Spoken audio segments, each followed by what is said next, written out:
अच्छा, उसमें मैं आपको थंब रूल बता देता हूँ। जो ऑन ग्रिड सिस्टम है ना, ऑन ग्रिड सिस्टम बगैर बैटरियों के, मिसाल के तौर पे 5 किलोवाट है तो वो 5 लाख रुपए पड़ता है। 1 किलोवाट 1 लाख का पड़ता है, ठीक है। जो थंब रूल है। और जो हाइब्रिड सिस्टम है वो 1.5 टाइम्स डेफिनेटली ज़्यादा होता यानी है। वो 1.5 लाख रुपए में। जी बिल्कुल, अगर आपका 5 किलोवाट का है तो अगर आप नॉर्मल सिस्टम के साथ जाते हैं तो तकरीबन कोई आपको 8-1 लाख रुपए का पड़ सकता है।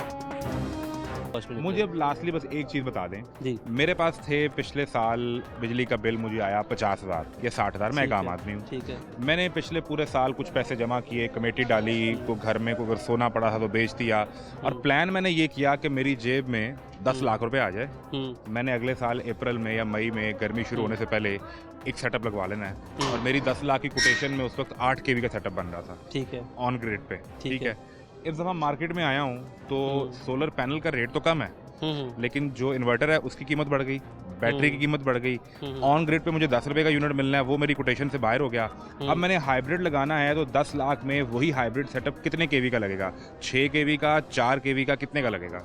अच्छा, उसमें मैं आपको थंब रूल बता देता हूँ। जो ऑन ग्रिड सिस्टम है ना, ऑन ग्रिड सिस्टम बगैर बैटरियों के, तो उसमें तो आप पर किलोवाट, वो आप समझ लें कि मिसाल के तौर पे 5 किलोवाट है तो वो 5 लाख रुपए पड़ता है। 1 किलोवाट 1 लाख का पड़ता है, ठीक है। जो थंब रूल है।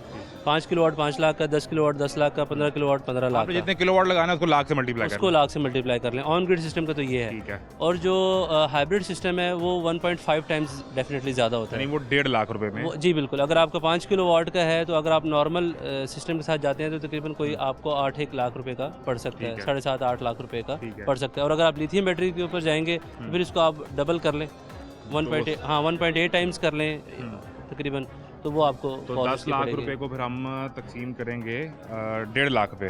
अगर हमें हमारे पास वही 10 लाख रुपए की कोटेशन है जी जी तो उसको हम ये देखें, ये आपका 10,000 लाख 10 लाख, और तो आप मतलब अगर आपने प्लान किया था 8 केवी तो आप 6 केवी के अंदर कहीं पे Definitely. फॉल कर सकते हैं। बिल्कुल ऐसे ही। तो फिर तो घर की चीज़ें भी कम चलेंगी ना। आप 6 केवी पे आ गए हैं तो एक एसी भी निकालना पड़ेगा, एक फ्रिज भी आमतौर पे निकालना एक पड़ेगा। 5 मरले का जो घर है ना, 5 मरले का घर, उस पे 6 किलोवाट काफ़ी इनफ होता होता है। आमतौर पे इनफ होता है।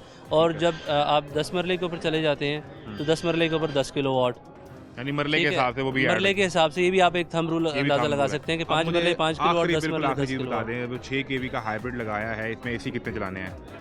टन के या 1.5 टन के कितने एसी चल सकते एक हैं? एसी ना आमतौर पे 1.5 या 2 किलोवाट का होता है। ठीक है। 1.5 से 2 टन की अगर हम बात करें, 1.5 टन का आमतौर पे घरों में चलता एसी होता है। तो 6 किलोवाट में 2 एसी इजीली चल जाते हैं ड्यूरिंग द डे, साथ आपके सनी फ्रिज, आवर्स के अंदर। सनी आवर्स के अंदर 9 बजे से कर लें टाइम, बिल्कुल ऐसे 9 से लेके शाम 4 बजे तक बिल्कुल ऐसी है। मैक्सिमम कैपेसिटी आपकी बिल्कुल होती ऐसे है। आप 2 एसी आप इजीली चला सकते और हैं। आपकी फ्रिज भी चल रहा है, साथ मोटर फ्रिज पंप भी चल रहा है, है, इस्त्री चल बाकी रही है। चीज़ें भी चल रही हैं। बिल्कुल ठीक है सर, शुएब भाई बड़ी मेहरबानी। बहुत शुक्रिया जी, आपका थैंक यू बहुत वेरी मच। शुक्रिया।